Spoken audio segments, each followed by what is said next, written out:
America. It's a beacon to the rest of the world. And not just for our system of government, but for how it makes people feel inside.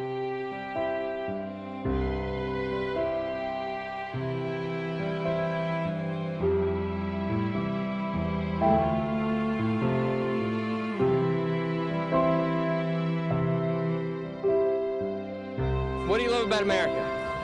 I just love the country and the people. I love America because I'm free. Tell me what you love about America. Everything. The founders didn't write the Constitution and the Bill of Rights with all this bravado and confidence. They wrote those documents in fear. They had come, or their families had, from places where people they knew were hung for speaking up for their rights. Reading the Constitution, there were moments where I really felt the presence of, the fragility and the beauty that was in that original dream of this country being founded in this way, and that incredible hope that went into those documents, and I almost felt around me the protection that those documents give me and my children, very personally. And then I felt them threatened.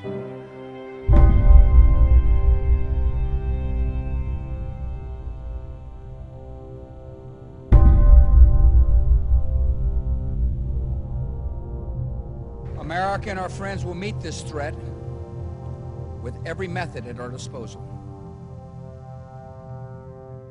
FBI, police, open up! A new report says the president and his advisors are still making anti-terrorism policy on the fly. Police in Washington, D.C. have put in place an army of surveillance cameras. There was a request from the White House as to the possibility of replacing all the United States attorneys. We don't torture people. Let me say that again to you. We don't torture people. Preventing mass terror will be the responsibilities of presidents far into the future.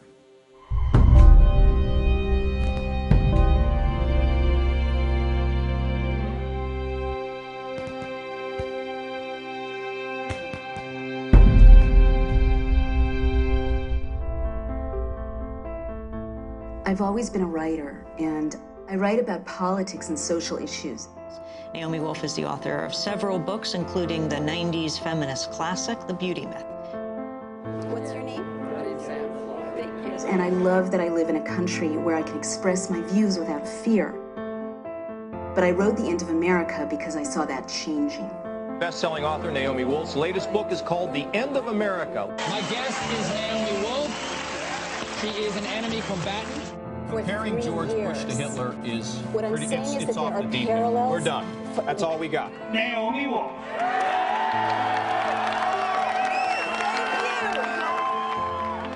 I started having conversations around the country, talking with people at town meetings. One dimension, which is very popular to say. The state is legalizing torture. This is becoming a police state. They carried out terrorist attacks. Yeah, I'm actually familiar with some. Oh, geez, yeah. And you know what really has to happen in this country is real debate has to go back to the citizens.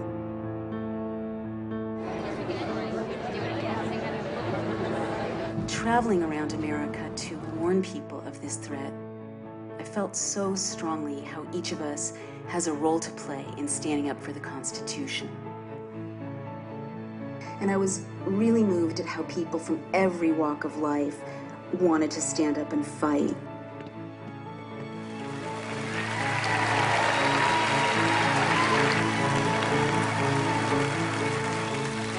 So tonight I'm going to talk to you about some very disturbing warning signs that we have to pay attention to and rise up to confront. I wrote this book in a kind of desperate heat and haste last year because of an emergency I saw that we were facing. I have this friend. She and I often talk about news events together. And we would talk about the Bush administration and things that were happening, and she kept saying, they did this in Germany. They did this in Germany.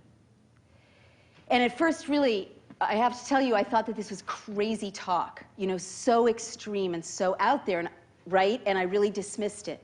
And she didn't drop it. She kept saying they did this in Germany. Finally, she sat me down and she put a stack of books in front of me and she pretty much said, read.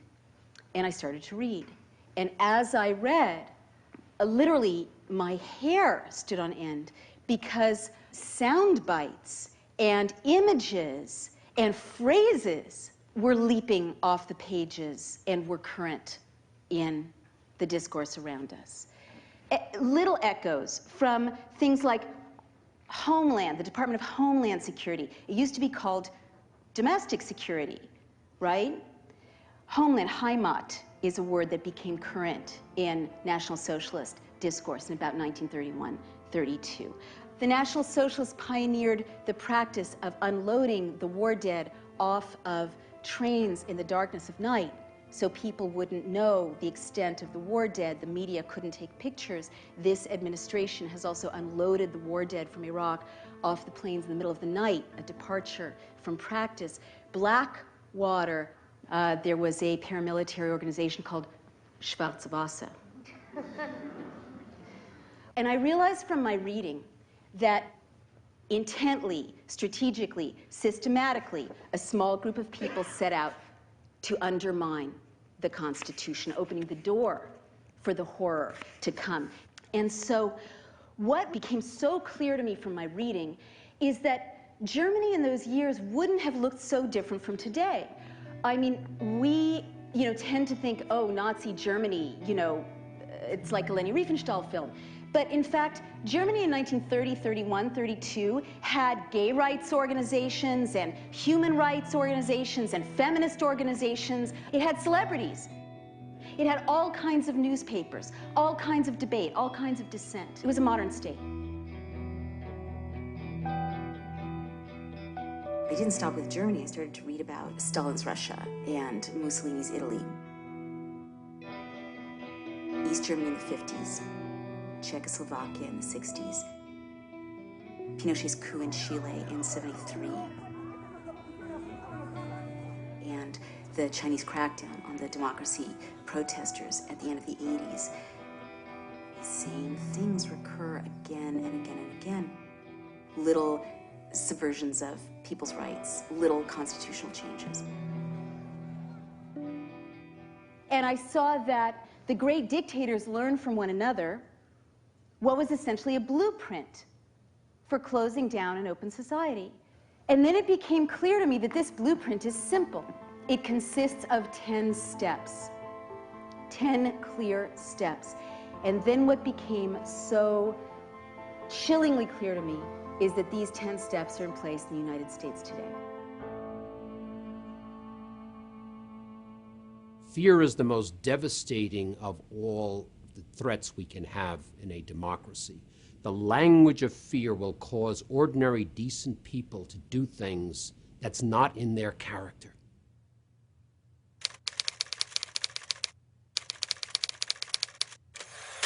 The first thing is to invoke a terrifying internal and external threat. And sometimes it's a real threat.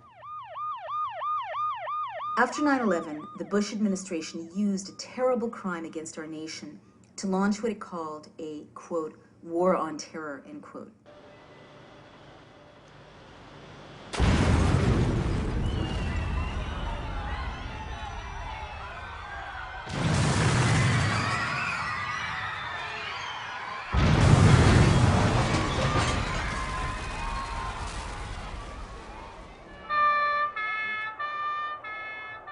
Other countries that were hit by the same bad guys went after the terrorists while still protecting the rights of their citizens. But the Bush team raised Americans' fear level as high as possible. We will discover and destroy sleeper cells. Government says because the 19 hijackers got into the country legally, investigators want to know if more terrorists have slipped in the same way. Right after 9/11, the government created the Department of Homeland Security. And one of the first things it did was literally to create a way to manipulate the levels of our fear. This is not uncommon. I wouldn't be so sure that the war on terror is real, but is also a hyped threat, right? Yellow, orange, red. Who does this? Who's really fighting terrorism? Does Israel do this? You know, they really have terrorists. And they don't say, it's an orange day, you know? Oops, it's red. You know, they're out there quietly trying to find these guys and prevent these attacks, right? And they take pride in not frightening the citizens, in having daily life go on without fear. Let me remind you of how did the National Socialists come to power? In Berlin in 1933, the German parliamentary building, the Reichstag, was set on fire. Many historians say this was a staged attack, but it was a terrible shock to people's sense of security. The National Socialists seized on this to pass laws to subvert the German Constitution. So they said, you're not patriotic unless you pass Clause 2 and later the Enabling Acts. It means the state can open your mail. It means the state can listen to your phone calls. It means that you as Parliament give up much of your authority to the leader. And so that legal process prepared the way for everything that followed. We see now in our own country legal maneuvers that undercut our civil liberties. By October 2001, the White House drove the USA Patriot Act through Congress. The Patriot Act was over 300 pages long. It weighed as much as a baby. It was printed at 3 in the morning, and they had to vote on it by 11 a.m. The Patriot Act gave the government access to wiretapping you, electronically surveilling you, researching your medical records, looking at your bank records, looking at your credit card statements, even looking at the books you checked out of the library, all without you ever having done anything wrong, and all without a warrant. Today we take an essential step in defeating terrorism while protecting the constitutional rights of all Americans. Congress passed a new law called the Uniting and Strengthening America by Providing Appropriate Tools Required to Intercept and Obstruct Terrorism Act of 2001. The Patriot Act. Sure is the axis of evil for bad acronyms. The Patriot Act really opened the door for what followed. The administration used the cover of fighting terrorism to greatly expand intrusive federal law enforcement powers. Our war on terror begins with Al-Qaeda, but it does not end there. It will not end until every terrorist group of global reach has been found, stopped, and defeated. They scared us by invoking the greatest threats of all, the weapons of mass destruction, and a false nuclear threat. There is no doubt that Saddam Hussein now has weapons of mass destruction. Remember the drumbeat, war in Iraq, we've got to invade, we've got to invade. Remember the yellow cake, thank you, in Niger. The British government has learned that Saddam Hussein recently sought significant quantities of uranium from Africa. Iraq has sent agents to Niger, and they are buying yellow cake, which is used in nuclear bombs, so that, as Condoleezza Rice put it memorably, we cannot wait for the smoking gun to come in the form of a mushroom cloud. This scared me. Did it scare you? No? Well, you're smarter than I am. But this was completely fake. And up and down, we now know, up and down the State Department, people were like, fake, fake, don't do it, don't do it. But they hyped this threat.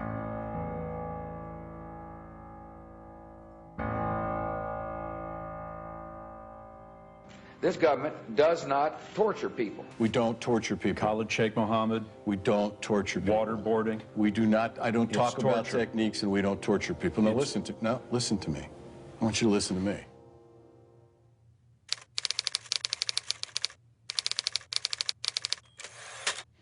The second thing that always happens in a closing society is to create a secret prison system outside the rule of law where torture takes place. And by secret, I mean unaccountable. Now, the White House has said for years, America doesn't torture. We know now that America tortures grievously.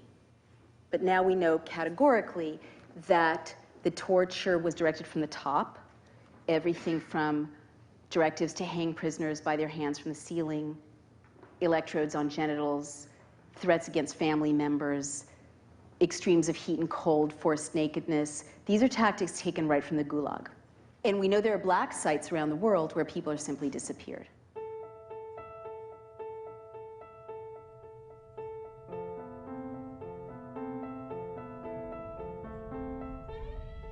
The secret prisons and Guantanamo became settings where U.S. agents tortured prisoners. The administration defended torture as being necessary to save American lives.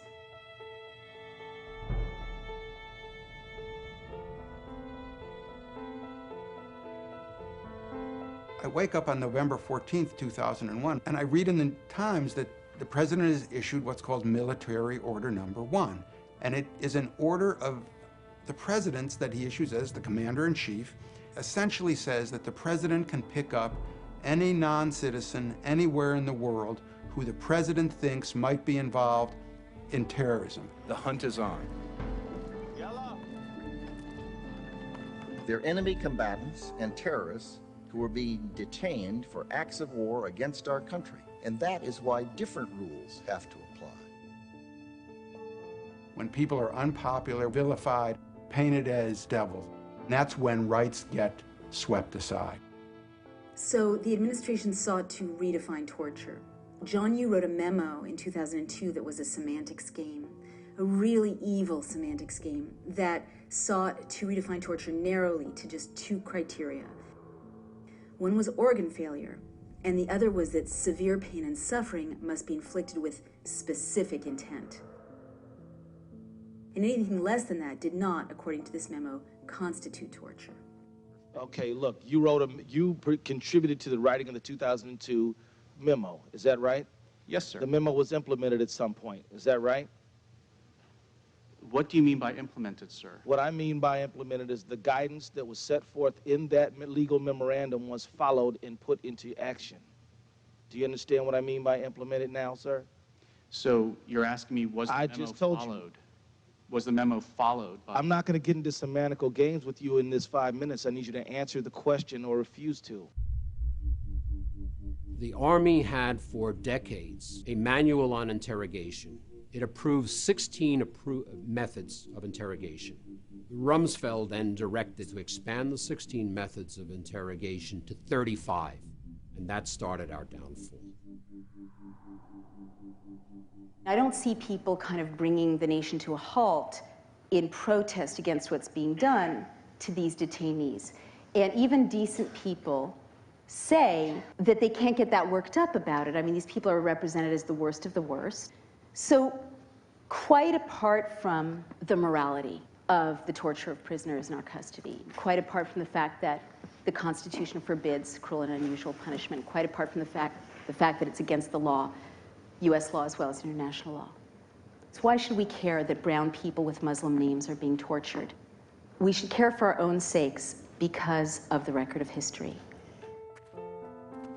When you look at Germany, you see this clear pattern. In 1930, 31, 32, torture was still illegal in Germany, but the SA, these informal paramilitary groups, would drag people out of halls like this one if they asked a confrontational question, and take them to these makeshift torture cellars. And one of the early parts of the Hitler regime was really to pick up people and put them into essentially concentration camps. And instead of calling that torture, which is what was going on, they called what they did to people enhanced interrogation techniques. That term is precisely the term that the United States government uses about the way it treats people at U.S. detention camps. After the great wars of recent history, America established laws that protected the right of prisoners more and more securely. While Rumsfeld was pushing for these abusive interrogation methods for the military to use, the military felt honor-bound, and they were actually legally bound to obey the Geneva Conventions. And under the Geneva Conventions, torture can be used under absolutely no circumstances whatsoever.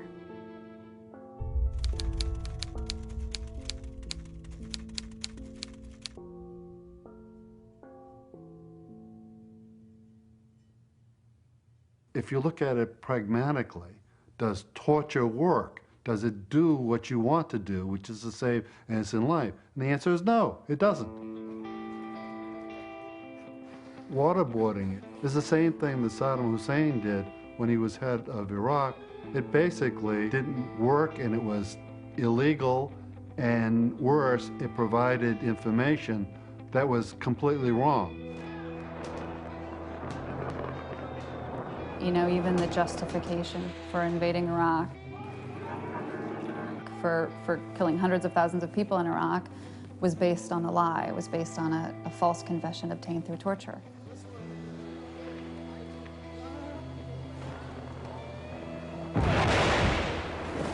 We use it as a justification to topple a regime, to invade a country, to kill hundreds of thousands of people. This is not the last war that America is going to fight. What we do today is creating a precedent for how American prisoners of war who are not yet born will be treated in the future. In 2006, Congress passed the appalling Military Commissions Act, which stripped detainees of many rights to a trial and allowed many kinds of brutality. It expands the definition of an enemy combatant and gives the president the power to detain them indefinitely. When Congress passed the Military Commissions Act, it was really a slap in the face of the founders, because they fought for any accused to have the right to a speedy and public trial by an impartial jury. This bill spells out specific, recognizable offenses that would be considered crimes in the handling of detainees. So what the Military Commissions Act does is, in a stroke, it strips the detainees of the right to challenge their own detention and treatment, or even see the evidence against them. If that person is going to be tried, they're not going to be tried in front of a regular court like we're familiar with, but in front of a special court called the Military Commission. They can be done in secrecy, evidence from torture can be used, at a death penalty. Essentially, a person could be tried and executed without anybody in this country knowing about him, and the whole thing could happen in an aircraft carrier. The military tribunals are kangaroo courts, modeled after Stalin's show trials and Hitler's people's courts, where similarly the accused couldn't hear the evidence against them. In an open society of due process, right? That means that they have to be able to accuse you of something that you've done. In a closed society, your innocence doesn't protect you. Most chillingly, the Military Commissions Act expanded the definition of enemy combatant to include any innocent U.S. citizen. Right now, the President of the United States, any president to come, can say to any one of us sitting here, anyone out on the street, you're an enemy combatant. And because the president has said so, that makes you one. And they can't torture you yet, but they will make it difficult for you to talk to a lawyer, difficult for you to see your family, and psychiatrists know that prolonged isolation makes mentally healthy people insane. There's a point, and I know it, if I open the New York Times or the Wall Street Journal, and I read that someone I identify with, a journalist, a commentator, has been named an enemy combatant and is in a 10 by 12 foot cell in a Navy brig, it's at that point I'm going to stop talking. That's my limit. Everyone has a limit. So that is why, apart from the ethics, apart from the morality, each of us should be appalled that the state is torturing detainees and prisoners in our names, even as we speak.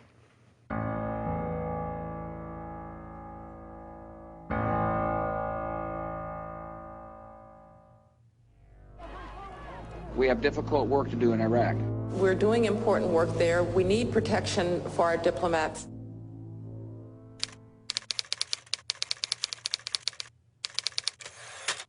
The third thing a would-be dictator always does is to create a paramilitary force that is not directed by the people. Any suggestions? Blackwater. That's right. I mean, when I lie awake at night, out of all these things, this is the one that scares me most. Hey, all these fuckers right here.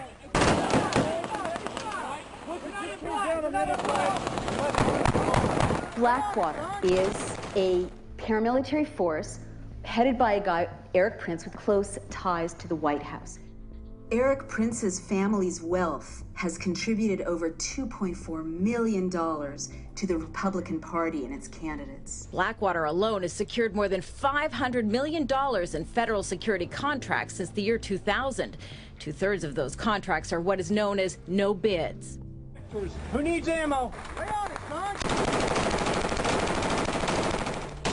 Most Americans don't know that Blackwater contractors are hand-picked torturers and murderers from countries that torture and murder their own civilians.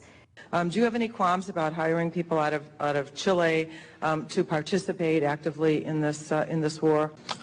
I believe the persons of that country have a free right to contract. Now, most of us know that Blackwater is operating pretty much outside the rule of law by design in Iraq, and we know they murdered 17 civilians in cold blood.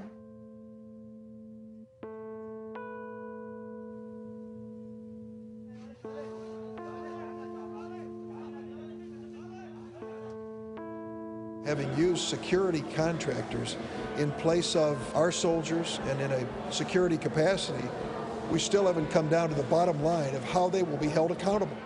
You do admit that Blackwater personnel have shot and killed innocent civilians, don't you? No, sir, I disagree with that. There could be ricochets, there are traffic accidents.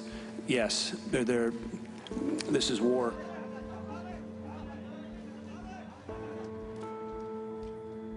Can you tell me, was an investigation ever conducted? Congressman, if you will, we will get back to you with the full details. Are you refusing to answer, or is that? Congressman, I will have to check on that for you. We've had a better response from Blackwater than we have from the State Department on getting information.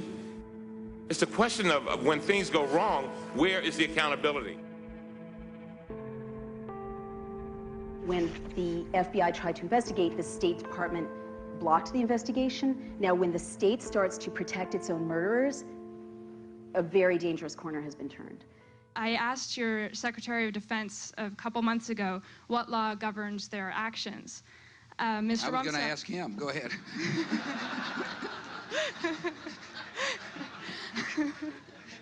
Help. Well, I was hoping. Blackwater is this horrific stealth threat to me because I have read history and I know what you can do even in a functioning democracy with a handful of paramilitary terrorizing people. For example, Mussolini, always the great innovator, started to bring Italy to its knees by using black shirts. He called them arditi. They were veterans returning from the war, and he would send them in a targeted way, go beat up that newspaper editor, go beat up this politician. And it's intimidating. And finally, there were scenes of when actual parliamentarians were getting threatened by these black shirts, they started to cave. And this prepared the way for Mussolini to triumph. And so, of course, Hitler knew something that worked when he saw it, so he deployed the brown shirts. So why is a paramilitary force so alarming? Why do we have the Fourth Amendment? The founders knew what it does to ordinary citizens to have a standing army that is erected not by the people, not accountable to the people. They made sure that the National Guard, our militias, are answerable to the people. That's why they made sure that there's posse comitatus, which means that the police are a domestic force, a civilian force, that we don't have a military occupation of our streets, okay? And that's one of the things that makes the United States different from countries all over the world where they know the state can break in. Blackwater Worldwide's high-risk warrant hostage rescue course is designed to teach proven tactics on the most common situations. Many of us don't know that Blackwater is already operating in the United States. In New Orleans, in the wake of Hurricane Katrina, Jeremy Scahill reports that there were contractors shooting at civilians in Katrina. I was in New Orleans in the aftermath of Hurricane Katrina, and I saw Blackwater mercenaries speeding up and down the streets in unmarked cars, heavily armed with M4 machine guns, flak jackets, other weapons strapped to their legs.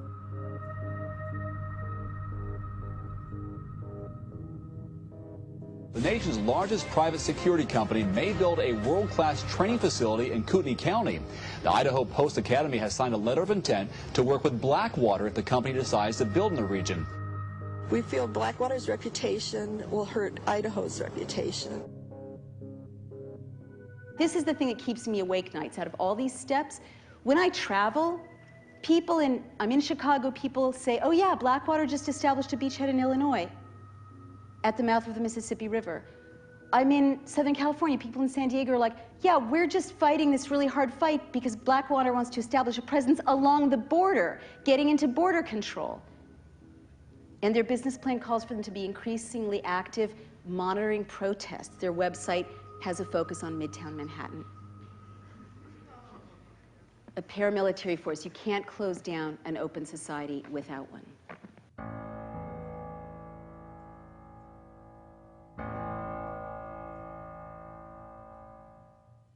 We've got a crisis. We're at war. The enemy is plotting to attack us. This proposal will allow us to gather intelligence information on that enemy that we otherwise would not get.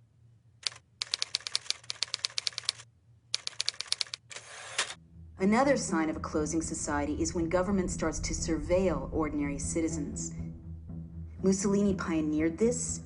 Hitler set up neighborhood spies. East Germany developed the Stasi, and China today has the Dangan system. You need a surveillance apparatus to close an open society. Most of us know that our emails can be read and our phone calls can be listened into. But most people, I would have to say quite naively, think, well, if I'm not doing anything wrong, why does it matter?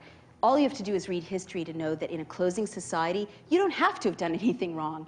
If there's a surveillance apparatus, they can listen in, and they, as other institutions erode, they can simply say you've done something wrong, or use leverage through the surveillance to intimidate you. The Stasi, the secret police of East Germany, kept everyone in a state of fear and silence.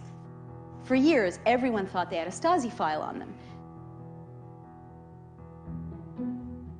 After the wall came down, it turned out that only 10% of people actually had a file on them. But all it takes is to know you're under surveillance to keep you scared and frightened. So this is one of the steps that I have a very personal relationship to, and I have a lot of feelings about it, for the following reason. For a year and a half, every time I would try to take a plane, I would get my boarding pass, and it would have a quadruple S high security threat mark on it. And they would take me out of the line and do that whole extra security check thing. And I kept asking, what's up with this? Why are you doing this? Why are you doing this? And finally, this nice young TSA agent said, oh, you're on the list. And I'm like, the list? I'm on the list? How was Nazi Germany able to round up so many Jews so quickly? Because they had mechanized the list. Again, how did Pinochet manage to round up mass arrests? Mass arrests are always a hallmark of a closing society. Thousands, tens of thousands of people in a notorious soccer stadium. The list. Every closing society keeps a list. So I researched it, and it turns out that I was in very good company. As of July of 2008, there are over 1 million Americans on the watch list. 20,000 names get added each month. 1 million entries. Now, there can't possibly be 1 million terrorists in the United States. We know, for example, there are lots of famous people on that list, don't belong in there. Senator Edward Kennedy, Nelson Mandela, peace activists, nuns, lots of people on the list. After doing some research, I discovered that I was in very good company. Many innocent, outspoken U.S. citizens are on the watch list. We understand that a new member is on the watch list, Drew Griffin of CNN. How did I get on this list? Well, the TSA is adamant it's not even me, even though it is me getting stopped at the airports. And my question is, why would Drew Griffin's name come on the watch list post his investigation of TSA. What is the basis of this sudden recognition that Drew Griffin is a terrorist? What a curious and interesting and troubling phenomenon. David Antoon, highly decorated Vietnam War veteran, served his country bravely, criticized the Iraq War. I mean, you can take WMDs and the Gulf of Tonkin, and you could see the manipulation of information to bring the American public into accepting and approving of a war that really had no basis. So I started writing about that.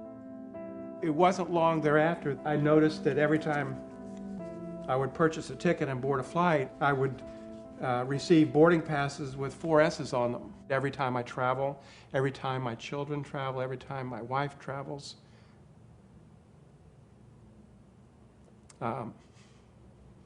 Every time my 86-year-old mother travels. They're all on the watch list. So, you know, it's an inconvenience, but it's insulting. And so when you want to close down an open society, you keep everyone under surveillance so that people increasingly become too frightened to stand up and speak.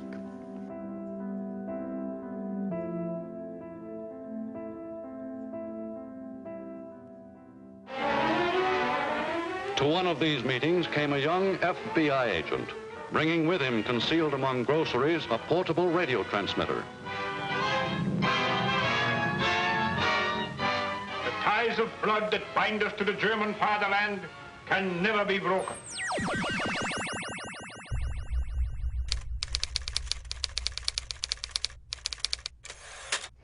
The fifth thing that always happens in a closing society is that there's increased infiltration of citizens groups, and this is against the law. The ACLU has many documented cases of illegal infiltration of groups just like this, and in fact, there's probably someone here today. Hello! You know, I hope your audio is working well.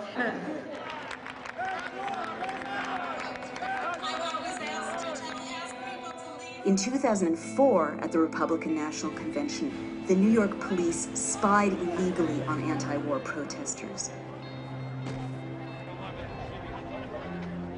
There were also reports that the FBI was illegally spying on other nonviolent groups of Americans, meeting in churches and in Quaker houses of worship.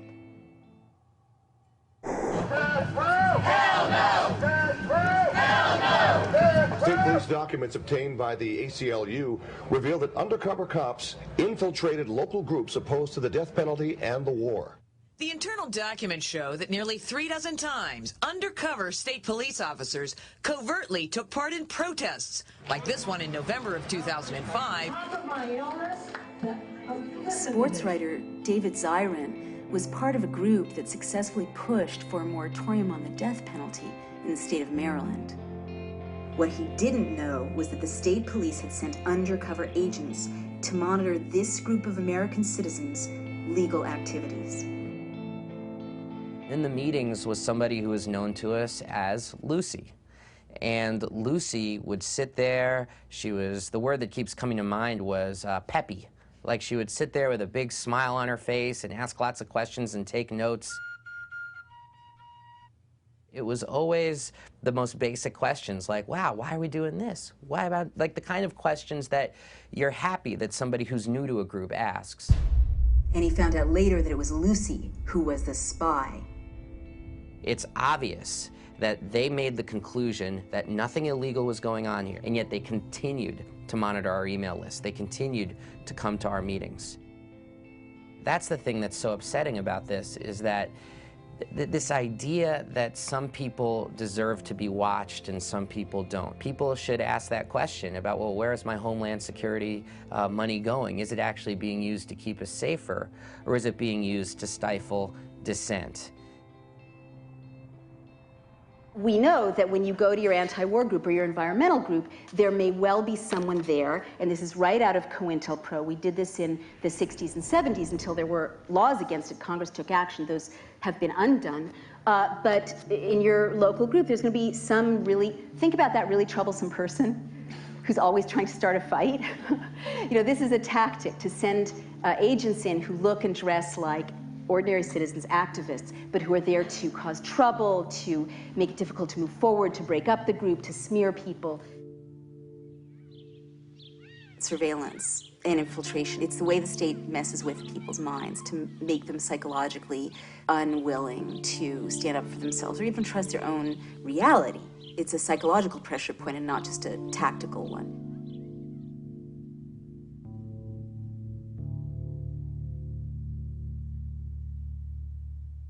The Bush administration says a president's warfighting powers include authority to detain enemy combatants, even when they're U.S. citizens.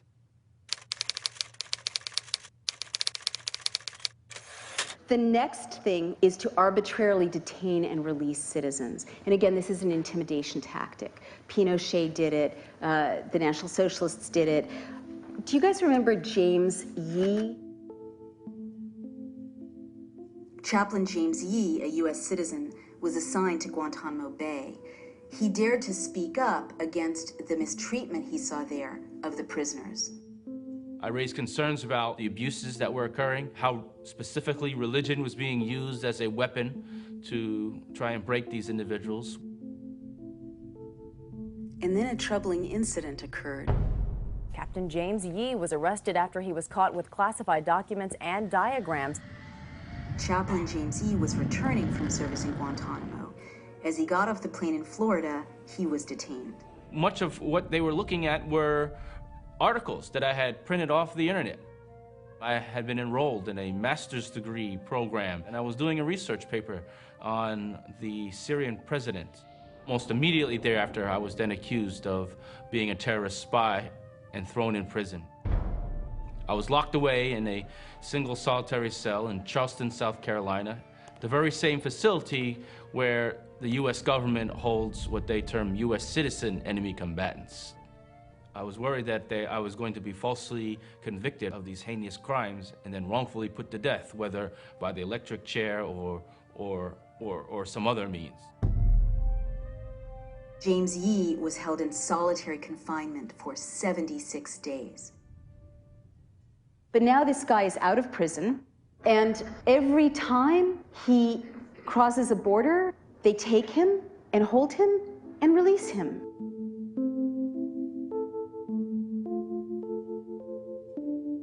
My life would be forever affected by the constant surveillance that the American government puts on its U.S. citizens.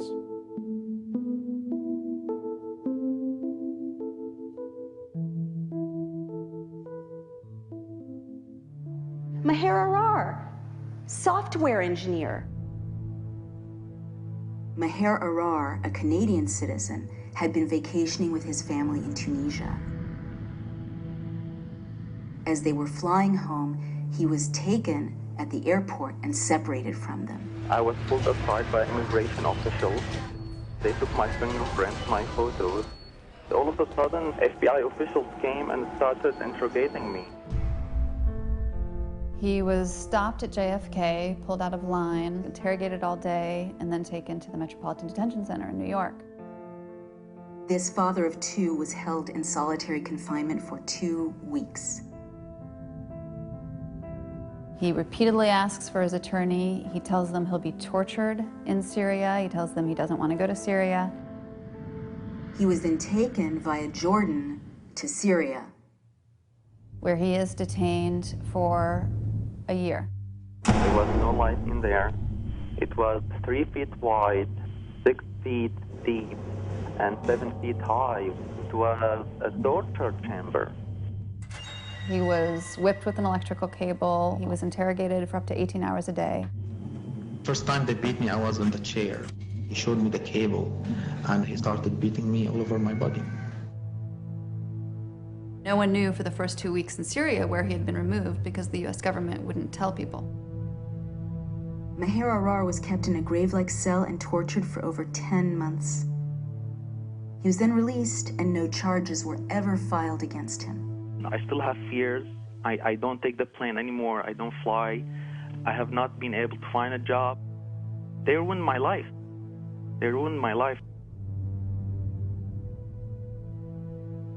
The idea that the president could simply pick up any person in the world and hold them in an offshore prison, hold them forever, is really a shock. And that goes against everything that a legal system or that a democracy or that a republic ever stood for.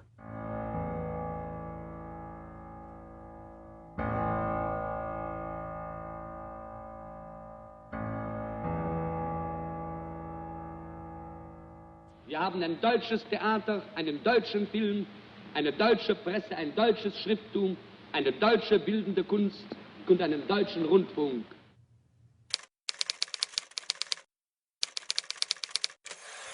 The next thing that always happens, the seventh step, is the targeting of key individuals. Goebbels was so good at this. He systematically targeted people who were not in alignment with the regime. So you start to see key individuals, visible individuals, kind of singled out to be punished or have repercussions, career repercussions. You saw people like the Dixie Chicks. President of the United States. The Chicks hit Travel and Soldier went from #1 to oblivion in 2 weeks. Replacing it, Daryl Worley's Have You Forgotten, a pro-war song. It wasn't a local type of thing where people, and there wasn't an aspect of that, but for the most part, it was coming down from the top. You are not allowed to play the Dixie Chicks. One random comment, they wished Bush wasn't from Texas. Next thing you know, Clear Channel, which has close ties to the White House, is making sure that radio stations are not playing their music. We don't have a stage and a microphone. All we have is our checkbook when we go pay for the CDs and the tickets and the t-shirts and all the stuff we've paid too much money for. And then, another one of these echoes, you hear about spontaneous CD burnings of Dixie Chicks CDs all over the South. And you know there's something funny going on with this because CDs don't burn. What does this echo? Book burnings, of course. In April of 1933, Goebbels orchestrated spontaneous book burnings where students were supposed to pile up books by people who were critical of the regime and trash them, set them on fire. You saw people like Dan Rather, a critical report of Bush's service. CBS News, 60 Minutes, and this reporter drew fire today over our reports that raised questions about President Bush's military service record. Subsequently, the White House put so much pressure on his employer that Dan Rather now claims in a lawsuit that his employers caved to White House pressure and drove him out of his job. The central thing here is you can't have freedom of the press if you're going to have large, big corporations and big government intruding and intimidating in newsrooms. The chilling effect on investigative reporting is going to be something we don't want to see. Many visible people cited Valerie Plame. My name and identity were carelessly and recklessly abused by senior government officials in both the White House and the State Department. She was singled out to punish her husband, who had blown the whistle about the president's lie about yellow cake uranium. After a CIA-sponsored trip to Africa, her husband, Joe Wilson, wrote this article attacking the rationale for war, that Iraq had weapons of mass destruction. Dick Cheney was furious, and when he found out Wilson's wife worked at the CIA, he wanted to use her to discredit him. It's claimed in retaliation, Scooter Libby leaked the fact that Wilson's wife, Valerie Plame, was a CIA operative. And you're convinced that's why they did it, is because they didn't like what you were saying? Well, I actually think that it was more nefarious than that. I think that they were doing it because they had every intention of trying to protect the cover-up of the lies and disinformation that provided the justification for war in the first place. They purposefully outed a CIA agent, Valerie Plame. That's not treason anymore, outing a spy? Did I mention it was one of our spies? Did the July 14th column destroy your covert position and your classified status? Yes, it did. I could no longer perform the work for which I had been highly trained, and so that career path was terminated. It was her whole career, and her whole career depended on keeping the cover, and they deliberately went out and trashed her. Valerie Plame, her career ended, her life endangered, those of the people around her endangered. And she says in her memoir that when she went out on her back porch, to look at her back porch rather, and she has 2 toddlers, she saw that the bolts holding the deck up 20 feet off the ground had been loosened. That's right, targeting key individuals.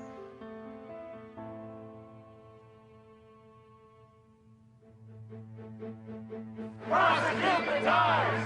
Prosecute the Tars! Prosecute the Tars!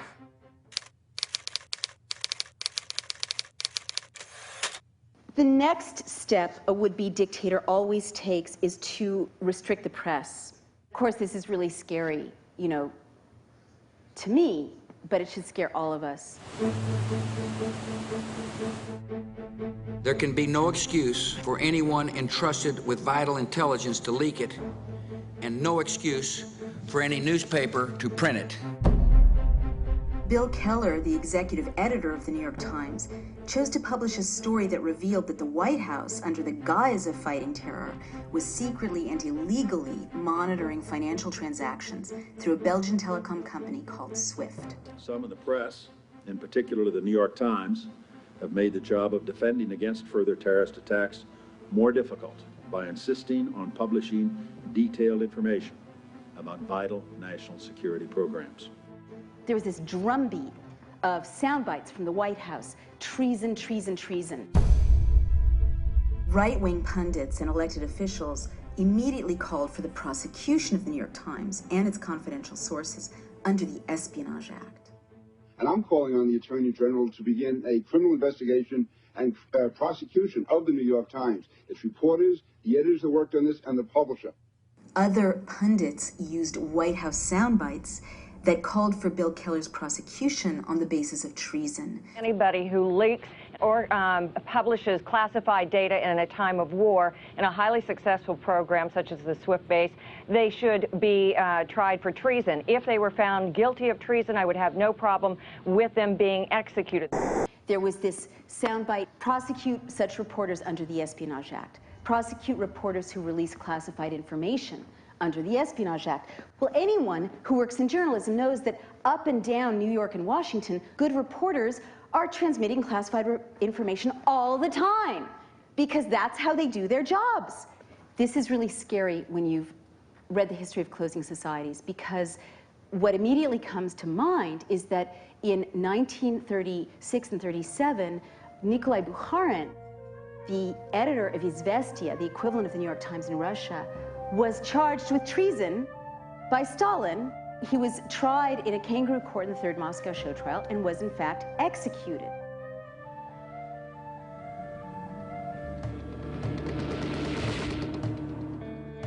The Espionage Act of 1917 was passed in the run-up to the First World War. The Espionage Act basically made it a crime to criticize the war. It equated dissent with espionage. And what it did was it allowed agents of the state to round up ordinary citizens, librarians, activists, labor leaders, journalists, without warrants. Often these people were beaten, they were imprisoned. Eugene Debs, a presidential candidate at the time, was sentenced to 10 years in prison under the Espionage Act. His crime? He had given a speech about the First Amendment. So this sweep of the Espionage Act silenced dissent in the United States for a decade. So when you start to hear this drumbeat, treason, treason, espionage, espionage, try them under the Espionage Act, you know that you have moved into a very dangerous place in a closing society. Bilal Hussein was an AP photographer. He was part of a team of photojournalists who were nominated for a Pulitzer Prize for their documentation of the war in Fallujah.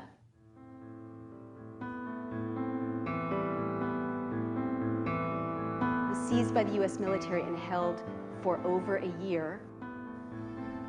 The AP couldn't find out where he was, what happened to him, what the charges were against him. The charge was that he hung around insurgents. Let me tell you, as a journalist, you don't get the story without hanging around your subjects, right? That was a crime. He was practicing journalism. But in that time, if you're the head of the Associated Press and your guy's in custody, God knows what's happening to him, how tough are you going to be on the White House, right? You think it doesn't send a chill?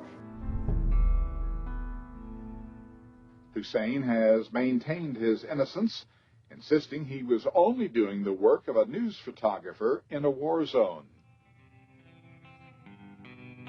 You could say, well, that's Iraq. But what if reporters here in the United States get threatened with jail for the crime of practicing journalism?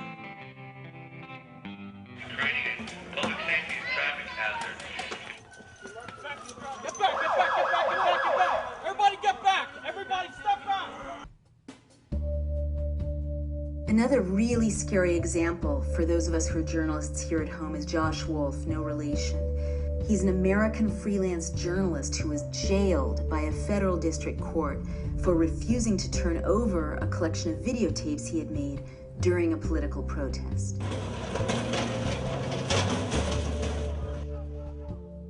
About 2 days after I filmed that protest, the FBI showed up at my house and asked a bunch of questions and wanted to obtain a copy of the full tape.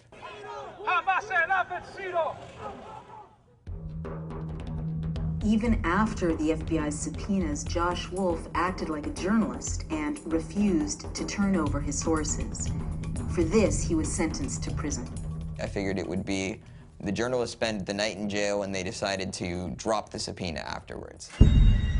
This wasn't the case. You're taken by U.S. Marshals from a courtroom, forced to strip down to absolutely nothing, handcuffs in the front, a chain around my waist tied to my feet. I remember seeing this very large guy, giant guy, shaved head, tattoos, looked completely scary as all can be. He's like, "So what are you in here for?" And I'm like, "Oh, I'm a journalist that refused to provide tape and testify before a grand jury about protesters." And he's like, "So you're here for not snitching? That's amazingly cool, man."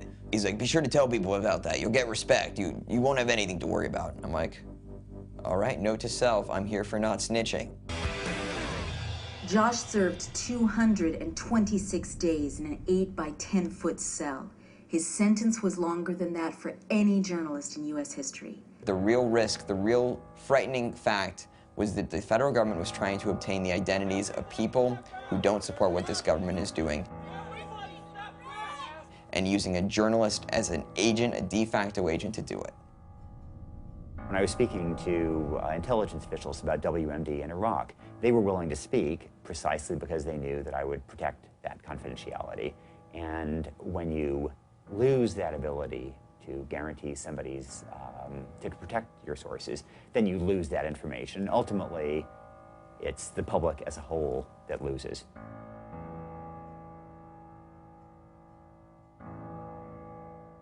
Move! Move! Move! Gentlemen being arrested, and there are a lot of us, but what the fuck? Look at this shit!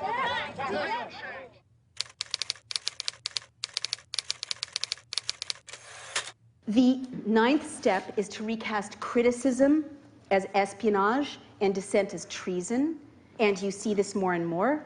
Remember, Senator Clinton criticized the Iraq War, and there was this drumbeat, treason, treason, treason. But you start to see in a closing society more and more laws criminalizing speech. Leave the Bill of Rights alone. Thank you.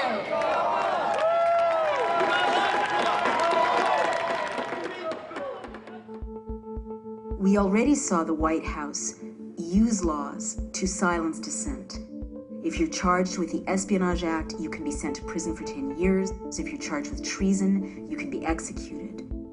But even scarier are new laws.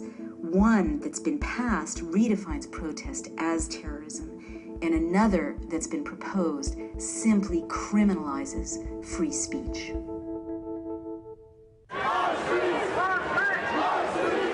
At the Republican National Convention in St. Paul in 2008, 400 American citizens were arrested for protesting. Over 100 were charged with felonies, and dozens of reporters were arrested.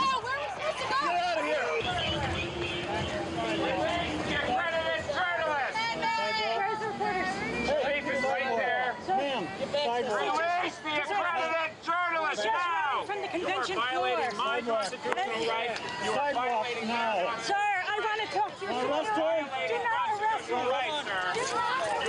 Go right there. You're under arrest. Stay right there. Back up. Back up. Hey, guys, because this... Among those reporters arrested was Amy Goodman, journalist and host of the program Democracy Now! Amy, we're going to get you out of here very soon. Yes. In a nearby park, there was a mass arrest of more than 200 people who weren't even part of the convention protests. You know, we knew that we hadn't done anything wrong. No one was really even holding signs. No one was really even demonstrating. We were all just hanging out. Out of nowhere, the police tightened in, and everyone's kind of getting nervous at this point. And they get on the bullhorn and they say, "Ladies and gentlemen, you're all under arrest."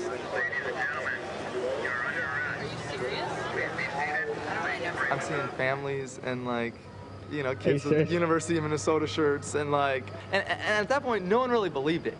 But then as they started slowly moving in, it became real clear that this was a mass arrest and that they were going to arrest people without any probable cause, without witnessing any sort of crime other than hanging out in a park.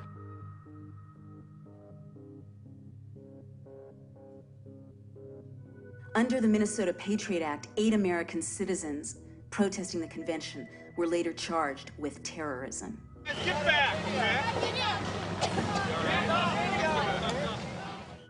H.R. 1955, which blessedly hasn't passed so far, partly because we've been out there beating the drum about it. It was a bill with lots of support, passed in the House, on the way to the Senate, which would basically criminalize this conversation, because it was so loosely worded that it criminalized any advocacy of the use of force against the government. Now, this is right out of Stalin's playbook. It was so loosely worded that if you say, as I'm going to say at the end of this, we need to investigate and prosecute anyone who's committed crimes in the White House, that's criminal. And it would implicate you, by the way, as being supporters of criminalized speech. And that is the hallmark of a closing society, because there's now an effort afoot to recast anyone who's critical of the state as a terrorist.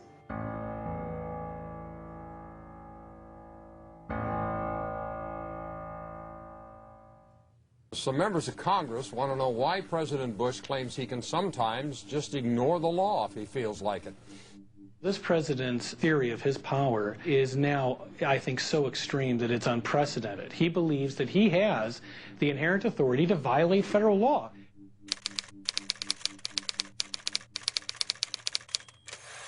Step 10 is the subversion of the rule of law. You saw it in Italy very clearly. Mussolini just started to ignore Parliament. But Parliament kept saying, hey, we're Parliament. You can't just ignore us. Is this sounding familiar? Yeah. So at this stage, you start to see what we're seeing now, which is Congress subpoenas Harriet Miers and Josh Bolten, and the White House says, sorry, too bad. So under the rule of law, that's contempt of Congress, and it's illegal, right? But Congress is like, no, no, no, you don't understand. We're Congress. And the White House is whatever. The Attorney General scandal, the U.S. Attorney scandal. Remember that? There was a request from the White House as to the possibility of replacing all the United States attorneys. When I was first reading about it, there were 8 or 9 U.S. attorneys that had been targeted to be moved out.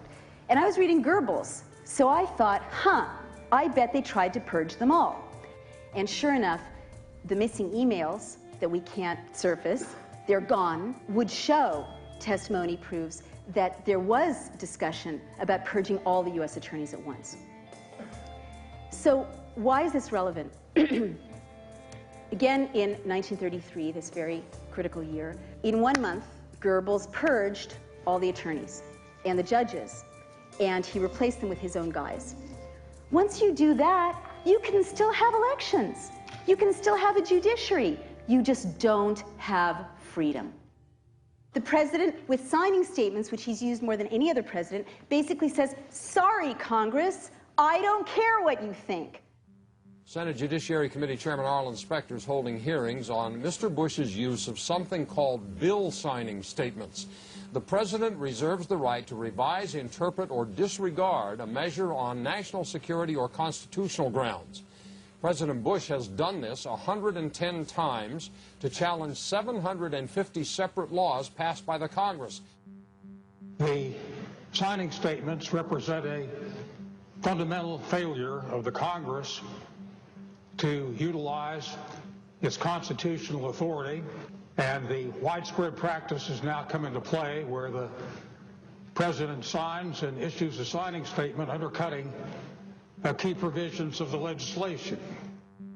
We're really at a point where the president is arguing about his own presidential power in ways that are the antithesis of that Constitution and the values that it contains. So at the last stage, you start to see this just flat-out subversion of the rule of law, or making it easier to declare martial law. Beginning in October, the Army plans to station an active unit inside the United States for the first time to serve as an on-call federal response in times of emergency. On October 1st, 2008, the president deployed a combat brigade from Iraq to the United States of America. 3,000 to 4,000 soldiers will appear on American streets. Their mandate is to engage in quote-unquote crowd control and to subdue individuals who are posing a threat to public order. This damage has been done to pull the last threads out, to make it look like a democracy, but make sure that essentially the pendulum cannot swing. Does the pendulum swing back? Can it? Will it? Well, unfortunately, civil liberties don't swing back like other issues. Civil liberties is a very precious commodity. When you lose them, it tends to run out of your hand like sand, and it's hard to get it back.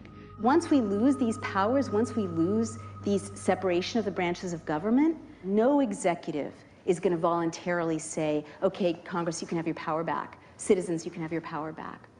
Democracy is hard. And if you can intimidate the opposition, what leader isn't tempted by that? This is the truth the founders knew. The window is closing, but it hasn't closed. And if we rise up together, there's no force on earth that can restrain us. And the most important thing our founders left us is a psychology of liberty. Take back this country. I honor you.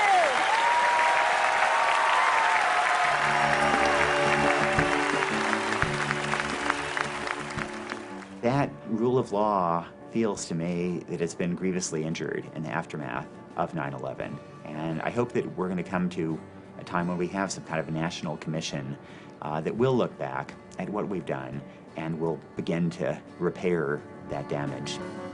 We as American citizens really should demand accountability.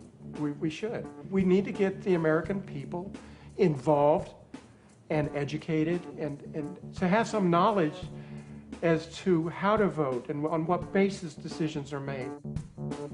Maybe, yes, there are laws that need to be rescinded, but I really think it's more a matter of standing up and saying, this is not who we are, and we're going to hold accountable, those who did these things. If there's a movement around people who are infiltrated that says we will not accept this, then I think the doors will remain open because it will be seen as a political act that's part of a larger series of small resistances. Ultimately, I trust in the essential fairness of the average American to recognize that some bad things have been done and to recognize that we need to change what has been done in the last few years. We lost our way. We just need to find our way back to the path that served us well for so long and served our forefathers so well. Jefferson and Franklin categorically believed that It wasn't just Americans' right to criticize the government, it was Americans' duty. The Declaration of Independence actually says you have a duty to rise up and overthrow tyranny and injustice. That is your responsibility as an American. And Benjamin Franklin, knew it was up to us. I mean, there's this great story that he was coming out of the Constitutional Convention, and a woman asked him, so, what is it? Is it a republic or is it not a republic? And he said, a republic, ma'am, if you can keep it.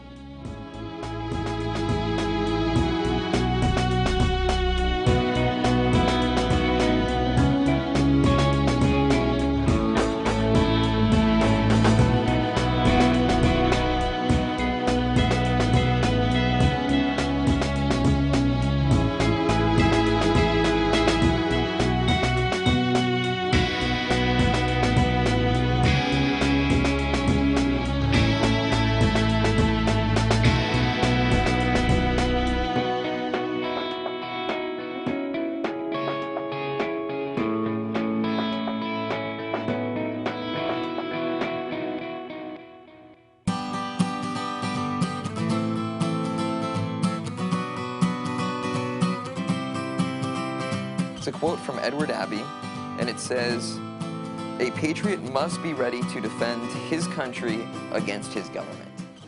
And I honestly feel that in many ways that's what I did. Amendment 25, Section 1. In case of the removal of the President from office or of his death or resignation,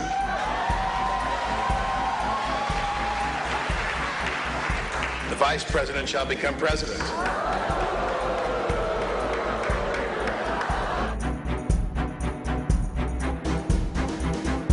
My name is Robert C. Byrd. I am a United States Senator, and I am an American. This is my Constitution. This is our Constitution. And this is how it begins. We, the people of the United States, in order to form a more perfect union, establish justice, ensure domestic tranquility, provide for the common defense, promote the general welfare, and secure the blessings of liberty. If this were a dictatorship, it'd be a heck of a lot easier. Just so long as I'm the dictator.